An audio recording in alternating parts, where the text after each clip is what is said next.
नमस्कार। आज हम हमारे बापू महात्मा गांधी जी के पर निबंध लिखेंगे, जो कि कक्षा 10वीं और 12वीं दोनों के लिए बहुत महत्वपूर्ण है। तो चलिए शुरू करते हैं। अहिंसा के पुजारी राष्ट्रपिता महात्मा गांधी। महात्मा गांधी का जन्म 2 अक्टूबर 1869 को गुजरात के पोरबंदर नामक स्थान पर हुआ था।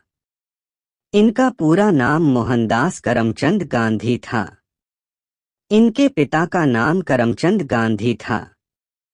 मोहनदास की माता का नाम पुतलीबाई था, जो करमचंद गांधी जी की चौथी पत्नी थीं। मोहनदास अपने पिता की चौथी पत्नी की अंतिम संतान थे। महात्मा गांधी को ब्रिटिश शासन के खिलाफ भारतीय राष्ट्रीय आंदोलन का नेता और राष्ट्रपिता माना जाता है। गांधी जी का परिवार। गांधी की मां पुतलीबाई अत्यधिक धार्मिक थीं। उनकी दिनचर्या घर और मंदिर में बंटी हुई थी। वह नियमित रूप से उपवास रखती थीं और परिवार में किसी के बीमार पड़ने पर उसकी सेवा शुश्रूषा में दिन-रात एक कर देती थीं। मोहनदास का लालन पालन वैष्णव मत में रमे परिवार में हुआ और उन पर कठिन नीतियों वाले जैन धर्म का गहरा प्रभाव पड़ा, जिसके मुख्य सिद्धांत अहिंसा एवं विश्व की सभी वस्तुओं को शाश्वत मानना है। इस प्रकार उन्होंने स्वाभाविक रूप से अहिंसा, शाकाहार, आत्मशुद्धि के लिए उपवास और विभिन्न पंथों को मानने वालों के बीच परस्पर सहिष्णुता को अपनाया। विद्यार्थी के रूप में गांधी जी। मोहनदास एक औसत विद्यार्थी थे, हालांकि उन्होंने यदाकदा पुरस्कार और छात्रवृत्तियां भी जीतीं। वह पढ़ाई व खेल दोनों में ही तेज नहीं थे। बीमार पिता की सेवा करना, घरेलू कामों में मां का हाथ बंटाना और समय मिलने पर दूर तक अकेले सैर पर निकलना उन्हें पसंद था। उन्हीं के शब्दों में बड़ों की आज्ञा का पालन करना सीखा, उनमें मीन-मेख निकालना नहीं। उनकी किशोरावस्था उनकी आयु वर्ग के अधिकांश बच्चों से अधिक हलचल भरी नहीं थी। हर ऐसी नादानी के बाद वह स्वयं वादा करते, फिर कभी ऐसा नहीं करूंगा, और अपने वादे पर अटल रहते। उन्होंने सच्चाई और बलिदान के प्रतीक प्रहलाद और हरिश्चंद्र जैसे पौराणिक हिंदू नायकों को सजीव आदर्श के रूप में अपनाया।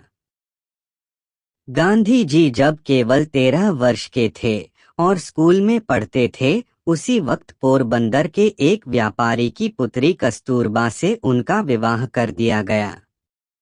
युवा गांधी जी।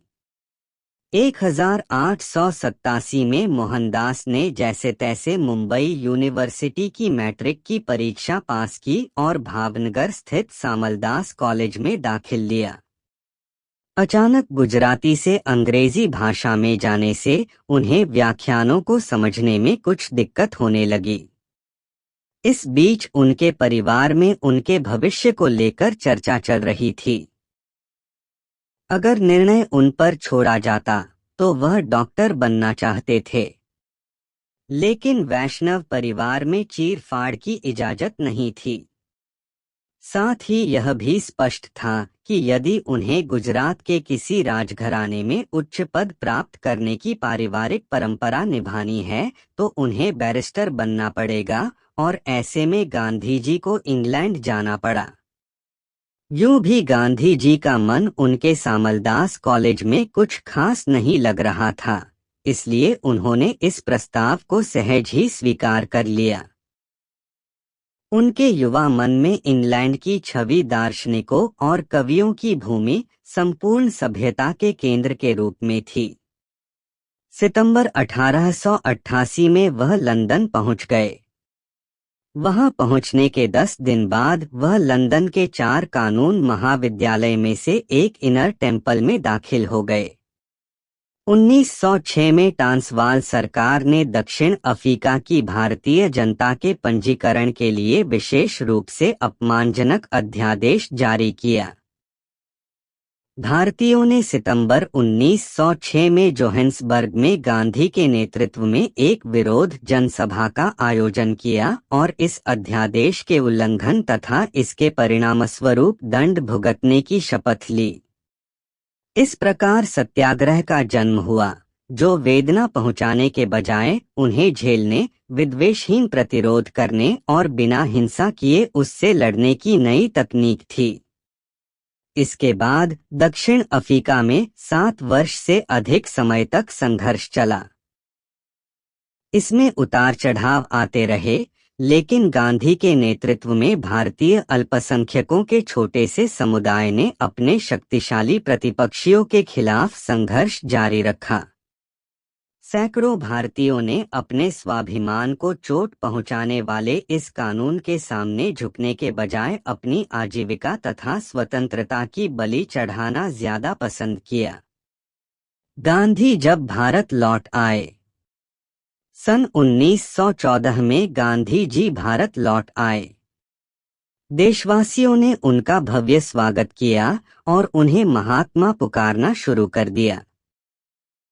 उन्होंने अगले 4 वर्ष भारतीय स्थिति का अध्ययन करने तथा उन लोगों को तैयार करने में बिताए जो सत्याग्रह के द्वारा भारत में प्रचलित सामाजिक व राजनीतिक बुराइयों को हटाने में उनका साथ दे सकें। फरवरी 1919 में अंग्रेजों के बनाए रॉलेट एक्ट कानून पर, जिसके तहत किसी भी व्यक्ति को बिना मुकदमा चलाए जेल भेजने का प्रावधान था, उन्होंने अंग्रेजों का विरोध किया। फिर गांधी जी ने सत्याग्रह आंदोलन की घोषणा कर दी। इसके परिणामस्वरूप एक ऐसा राजनीतिक भूचाल आया, जिसने 1919 के बसंत में समूचे उपमहाद्वीप को झकझोर दिया। इस सफलता से प्रेरणा लेकर महात्मा गांधी ने भारतीय स्वतंत्रता के लिए किए जाने वाले अन्य अभियानों में सत्याग्रह और अहिंसा के विरोध जारी रखे, जैसे कि असहयोग आंदोलन, नागरिक अवज्ञा आंदोलन, दांडी यात्रा तथा भारत छोड़ो आंदोलन। गांधी जी के इन सारे प्रयासों से भारत को 15 अगस्त 1947 को स्वतंत्रता मिल गई। उपसंहार। मोहनदास करमचंद गांधी भारत एवं भारतीय स्वतंत्रता आंदोलन के एक प्रमुख राजनीतिक एवं आध्यात्मिक नेता थे। राजनीतिक और सामाजिक प्रगति की प्राप्ति हेतु अपने अहिंसक विरोध के सिद्धांत के लिए उन्हें अंतर्राष्ट्रीय ख्याति प्राप्त हुई। महात्मा गांधी के पूर्व भी शांति और अहिंसा की के बारे में लोग जानते थे, परंतु उन्होंने जिस प्रकार सत्याग्रह, शांति व अहिंसा के रास्तों पर चलते हुए अंग्रेजों को भारत छोड़ने पर मजबूर कर दिया, उसका कोई दूसरा उदाहरण विश्व इतिहास में देखने को नहीं मिलता। तभी तो संयुक्त राष्ट्र संघ ने भी वर्ष 2007 से गांधी जयंती को विश्व अहिंसा दिवस के रूप में मनाए जाने की घोषणा की है। गांधी जी के बारे में प्रख्यात वैज्ञानिक आइंस्टीन ने कहा था कि 1000 साल बाद आने वाली नस्लें इस बात पर मुश्किल से विश्वास करेंगी कि हाड़ मांस से बना ऐसा कोई इंसान भी धरती पर कभी आया था। विश्व पटल पर महात्मा गांधी सिर्फ एक नाम नहीं अपितु शांति और अहिंसा का प्रतीक हैं। ऐसे महान व्यक्तित्व के धनी महात्मा गांधी की 30 जनवरी 1948 को नई दिल्ली के बिड़ला भवन में नाथूराम गोडसे द्वारा गोली मारकर हत्या कर दी गई। अगर आप ऐसा ही निबंध परीक्षा में लिखते हैं तो आपके 5 नंबर पक्के हो जाएंगे। वीडियो देखने के लिए आपका बहुत बहुत धन्यवाद। वीडियो अच्छा लगा हो तो लाइक करें और चैनल को सब्सक्राइब करें।